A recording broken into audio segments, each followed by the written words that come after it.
নমস্কার বন্ধুরা, জ্যোতিষ ধর্মকথা ইউটিউব চ্যানেলে আপনাদের সকলকে আর একবার স্বাগত জানাই। আর সকলকে স্বাগত জানিয়ে চলে এলাম মাসিক রাশিফল অনুষ্ঠান। এপ্রিল 2024 কেমন যাবে। আজকে আমরা যে জন্মরাশি নিয়ে আলোচনা করতে চলেছি তা হচ্ছে তুলা রাশি। তুলা রাশির জাতক বা জাতিকারা যারা রয়েছেন এপ্রিল 2024 কেমন যাবে। প্রথমেই বলবো, তুলা রাশিতে যদি আপনি জন্মগ্রহণ করে থাকেন তাহলে এপ্রিলের শুরুটা একটু কম ভালো যাবে। আপনার খরচটা বাড়তে থাকবে, যার ফলে আপনি উদ্বিগ্ন হবেন। আপনার কপালে একটা দুশ্চিন্তার রেখা তৈরি হতে পারে। আপনি মানসিক চাপের মধ্যে পড়তে পারেন। কিভাবে মোকাবিলা করবেন সেটা শিখতে হবে। মাসের শুরুটা প্রেমের ক্ষেত্রে একটু চাপের হচ্ছে, তাই চরম সতর্কতা অবলম্বন করবেন যাতে সম্পর্ক নষ্ট না হয়, সেদিকটা লক্ষ্য রাখবেন। আর বিবাহিতদের জন্য ভালো, লাভজনক। আর এছাড়াও একটা ইতিবাচক ফল পেতে পারেন। আপনার স্ত্রীর সমর্থন পেতে পারেন এবং বিরত থাকতে পারে। কর্মরত যারা রয়েছেন, যারা কাজকর্ম করছেন, ভালো ফল অর্জন করবেন, সাফল্য অর্জন করবেন। একটা পুরোপুরি সহযোগিতা সহকর্মীরা কিন্তু করবেই এই মাসটাই। তো এক কথায় কর্মজীবনের ক্ষেত্রে আপনি একটা ভালো জায়গা কিন্তু দেখতে পাবেন। যারা ব্যবসা করছেন, ব্যবসার কোনো মালিক, তাদের বলবো যথেষ্ট ভালো মাসটা। ব্যয় কিন্তু আছে, অর্থ পাওয়ার প্রচেষ্টা আপনি করবেন, সেটাও ভালো জায়গা আপনাকে দেবে গ্রহগত অবস্থান। আপনি বিদেশ যাবেন, খরচটা কিন্তু বাড়বে, তবুও যেতে পারবেন। যাই হোক, কেতুর যে অবস্থান থাকছে, নিঃসন্দেহে বলবো কিছু অসুবিধা আসবে। যাত্রা শুরু করার আগে আপনি আপনার সমস্ত নথি দুবার করে চেক করবেন, নাহলে কিন্তু সমস্যা হতে পারে। যদি কর্মজীবন নিয়ে একটু দেখি তাহলে বলবো আপনাদের জন্য ইতিবাচক জায়গা কিন্তু রয়েছে। কারণ তুলা রাশির জাতক বা জাতিকাদের কর্মক্ষেত্রে একটা ভাবমূর্তি নষ্ট করার চেষ্টা হতে পারে। দেবগুরু বৃহস্পতির দৃষ্টি আপনাদের ক্ষেত্রে একাদশ, প্রথম, তৃতীয় ঘরের উপর যে প্রভাব দিচ্ছে, সঠিক বুদ্ধিমত্তার সাথে উপযুক্ত কিছু করতে চাইলে আপনি করতে পারবেন। আপনি আপনার কাজ সুন্দরভাবে প্রদর্শন করতে পারবেন। আপনার সহকর্মীরা আপনাকে আপনার কর্মক্ষেত্রে সাহায্য করবে, আপনাকে আপনার কর্মক্ষমতাকে ভালো করার চেষ্টা করবে, কঠিন পরিস্থিতি থেকে বেরিয়ে আসার সুযোগ করে দেবে। আর মাসের শুরুতেই কোনো ভালো আয়সহ ভালো কাজের প্রস্তাব পেতে পারেন। আপনি যদি কোনো নতুন চাকরি খুঁজছেন, এটাও আপনার জন্য দুর্দান্ত সুযোগ এই মাসটা দিচ্ছে। যারা ব্যবসা করছেন, অনেকটাই লাভজনক জায়গা আপনারা দেখবেন। যেটা এতদিন ধরে দেখতে পাচ্ছিলেন না, সেটা অবশ্যই পাবেন। কারণ সপ্তম ঘরের উপর শনির একটা সম্পূর্ণ দৃষ্টি, যেটা আপনাকে আপনার ব্যবসায় ভালো সাফল্য লাভ কিন্তু দিতে চলেছে। আপনি সঠিকভাবে শৃঙ্খলা মেনে সততার সাথে ব্যবসা করুন, তাহলে কিন্তু ভালো ফলটা পাবেন। আপনি যদি সরকারি খাত থেকে কোনো লাভের জন্য চেষ্টা করছিলেন, সেই সুযোগটা কিন্তু এই মাসে আসছে। সরকারি ক্ষেত্রে ব্যবসা করছেন, মাসটা কিন্তু আপনাকে প্রচুর সাফল্য দিতে চলেছে।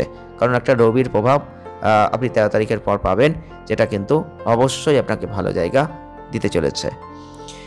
অর্থনৈতিক দিক থেকে কিন্তু যদি দেখেন, তাহলে আপনি মাসের শুরু থেকেই দেখবেন সম্পদ বৃদ্ধির একটা চেষ্টা করবেন। মঙ্গল শনির যে অবস্থান থাকছে এবং তাদের যে দৃষ্টি থাকছে, আয় বৃদ্ধির দিকে কিন্তু জায়গাটা যাবে। টাকা খুব তাড়াতাড়ি আপনার কাছে আসবে। বৃহস্পতির যে প্রথম, তৃতীয়, একাদশ ঘরের দিকে নজর, সেটা কিন্তু আপনার আয়কে বাড়ানোর চেষ্টা করবে। আপনার দৈনিক আয় বেড়ে যাবে, যেটা আপনার মৌলিক চাহিদাকে পূরণ করে দেবে। এছাড়াও রবি, রাহু, শুক্রের যে অবস্থান থাকছে, মাসের শুরুতেও কিন্তু আপনার ব্যয় অপ্রত্যাশিতভাবে বাড়বে। আপনি অবশ্যই অর্থের ওপর একটা জায়গা দেখুন, আপনি ভালো ফল লাভ করতে পারবেন। আপনি রোজগারের কোনো কাজ করছেন, অবশ্যই সেখান থেকে প্রত্যেক দিনের আয়টা বাড়ছে, এটা আপনি বুঝতে পারবেন। কিন্তু ব্যয় যে বাড়বে না তা কিন্তু নয়, ব্যয়ও কিন্তু আস্তে আস্তে বাড়বে। অবশেষে আপনার আর্থিক অবস্থার উন্নতির একটা জায়গা কিন্তু আপনি দেখবেন। আপনি যদি বিনিয়োগ করতে চান, 23 এপ্রিলের পরে দীর্ঘমেয়াদী কোনো বিনিয়োগ করতে পারেন, সেই সুযোগ রয়েছে। এটা আপনাকে অসংখ্য সুবিধা দেবে। আপনি রিয়েল এস্টেট কিনতে পারেন, বিক্রি করতে পারেন, এই মাসে অর্থ উপার্জন করতে পারবেন। যদি স্বাস্থ্যের দিকটা দেখি, একটু দুর্বল আছে মাসের শুরুতেই। কারণ উত্থান পতন থাকবে, কখনো ভালো দেখবেন, কখনো খারাপ দেখবেন। কারণ খুব ভালো যে স্বাস্থ্যক্ষেত্রে জায়গাটা পাবেন তা কিন্তু নয়, স্বাস্থ্যের কিছুটা অবনতি হবে, সেটা প্রতিরোধ করবেন। শনি মঙ্গলের কারণে পেটের রোগ, বিপাক সংক্রান্ত সমস্যা, পাচনতন্ত্রের কোনো অবনতি, এগুলোই আপনি ভুগতে পারেন এই মাসটায়। একটু সতর্ক থাকবেন, খাদ্য খাবারের দিকে নজর দেবেন। অন্ত্রের কোনো সমস্যা আসতে পারে, চোখের কোনো সমস্যা আসতে পারে, অনিদ্রার কোনো অনুভূতি আসতে পারে, স্বাস্থ্যের যত্ন নেবেন।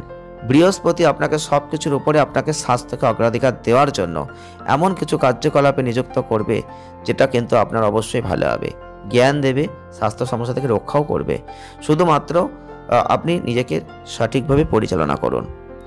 আপনি যদি কাউকে ভালোবেসেছেন তাহলে কিন্তু এই মাসটা একটু মোটামুটি যাবে, কারণ আপনাদের ক্ষেত্রে অবশ্যই বলবো প্রেমের সম্পর্ক থেকে সরিয়ে দেওয়ার চেষ্টা গ্রহগত অবস্থান এই মাসে করবে। আপনাদের ক্ষেত্রে শনি আর মঙ্গল কিন্তু দুটো গ্রহই আপনাদের ক্ষেত্রে উগ্রতা জায়গা দেবে। এই শনি মঙ্গলের জন্য দেখবেন আপনাদের পারস্পরিক বিরক্তি বিবাদ এগুলো কিন্তু বেড়ে যাবে, যেটা আপনাদের সম্পর্কের ক্ষেত্রে নেগেটিভিটি নিয়ে আসবে।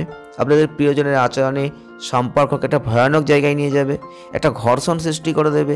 এই মাসটাই একে অপরকে ছেড়ে যাওয়ার মতো পরিস্থিতি তৈরি হয়ে যেতে পারে। খুব সতর্কতার সাথে প্রেমকে এগিয়ে নিয়ে যাওয়ার চেষ্টা এই মাসে আপনারা করুন, কারণ অবশ্যই আপনি প্রথমটা কিছু বুঝতে পারবেন না, দ্বিতীয় ভাগ থেকে কিন্তু দেখবেন আপনার প্রেম জীবনের অনেকটা খারাপ পরিস্থিতি আসছে। আপনি যদি কাউকে সত্যি ভালোবাসেন তাহলে শুরুতে প্রেমের বিয়ে হতে পারে, কিছু অসুবিধার পরেও হতে পারে, কিন্তু বিবাহিতদের ক্ষেত্রে মাসের শুরুটা মোটামুটি সুন্দর, কিন্তু পরবর্তী ক্ষেত্রে কিন্তু একটা খারাপ জায়গা দেখবেন।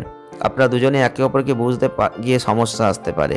তাই খুব সতর্কতার সাথে এই সময়টাকে আপনি এগিয়ে নিয়ে যাওয়ার চেষ্টা করুন। আপনি যদি ভালোবাসাকে রাখতে চান সঠিকভাবে, তাহলে আপনাকে সঠিক পন্থা অবলম্বন করতে হবে এই মাসটায়। পারিবারিক ক্ষেত্রেও কিন্তু মাসটা যথেষ্ট ভালো আপনাকে দেবে, কারণ মঙ্গল আপনাদের ক্ষেত্রে মঙ্গল কিন্তু দ্বিতীয় ঘরের অধিপতি। এটা কিন্তু আপনাদের রাশিফলের পঞ্চম ঘরে বসে আছেন, পারস্পরিক সংযোগের উন্নতিতে সাহায্য করবেন। তবে 23 তারিখে ষষ্ঠ ঘরে মঙ্গলের গমন পরিবারের সদস্যদের মধ্যে কিছু চাপ বিবাদ এগুলো নিয়ে আসবে। কোনো রিয়েল এস্টেটের সুযোগ, কোনো বাড়ি নির্মাণ করতে চাইছেন, এগুলো আসতে পারে, কিন্তু কিছু মতবিরোধ তার সাথে দিয়ে দেবে, যেটার জন্য আপনি উদ্বিগ্ন হয়ে যাবেন।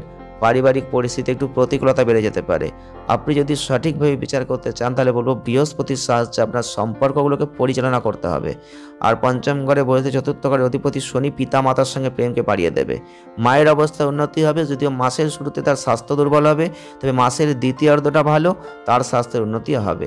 আর মাসের শেষ সপ্তাহে আপনার পিতার স্বাস্থ্য সম্পর্কে উদ্বিগ্ন হওয়া উচিত, কারণ তার কোনো পাচনতন্ত্রের অবনতি হতে পারে এবং তিনি অসুস্থ হয়ে পড়তে পারেন।